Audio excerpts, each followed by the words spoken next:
Yo, what's up mga kaibigan? Nalina tayo magkwentuhan. Si LeBron James ay patuloy na nagpapagaling sa kanyang sciatica injury at inaasahan na makakabalik siya sa Lakers sa gitna ng buwan na ito. Habang siya ay nagpapagaling ay halimaw na mga stats ang pinapakita ng Luka Doncic and Austin Reaves duo. Si Luka ay gumagawa ng historic 45.3 points, 11.7 rebounds, and 7.7 assists per game on 58.4% shooting sa field. Habang si Austin Reaves naman ay nagtatala din ito ng 32 points, 5.3 rebounds, and 9 assists per game on 50.4% shooting sa field. Sila as a duo ay gumagawa ng 77.3 points, 17 rebounds, and 16.7 assists per game.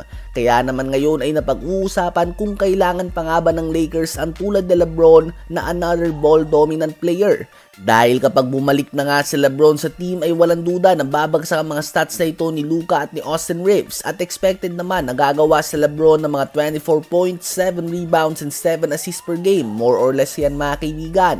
At napakatindi pa din nga ng mga stats na yan.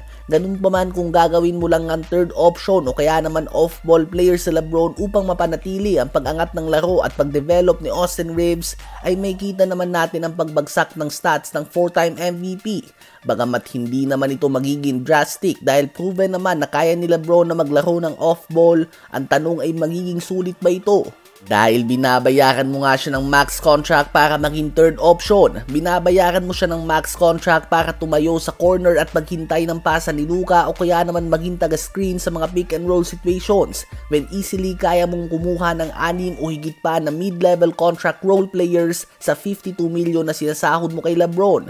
Minsan nga less is more dahil at the end of the day ay isa lang nga ang bola at mahirap magkaroon ng tatlong player na lahat kayang maging number 1 option sa isang opensa. Kayo ba mga kaibigan, sa palagay nyo ba ay dapat nang i-trade ng Lakers sa LeBron kapalit ang mga role players na magpapalalim ng kanilang lineup? O hintayin na lamang ang off-season kung saan magiging free agent na si LeBron kahit nang ibig sabihin nito ay posibleng masayang ang taon na ito para sa Lakers? Isama na din natin sa update na ito na kahit nagkaroon ng kanyang best game sa Mavs as a player si D'Angelo Russell scoring 31 points with 7 rebounds and 7 3-pointers, tinalo pa din nga sila ng Detroit Pistons sa score ng 122-110. 33 points, 10 rebounds si Jalen Duren on 13 of 16 shooting sa field, 21.6 rebounds and 18 assists, may kasama niya ng 3 steals and only 1 turnover ang ginawa ni Cade Cunningham, 18.6 rebounds si Duncan Robinson at 15.7 rebounds si Ausar Thompson. Habang si Cooper Flag naman mga kaibigan ay nagtala ng 16 points, 8 rebounds and 4 assists, subalit 3 of 14 lamang nga siya sa field.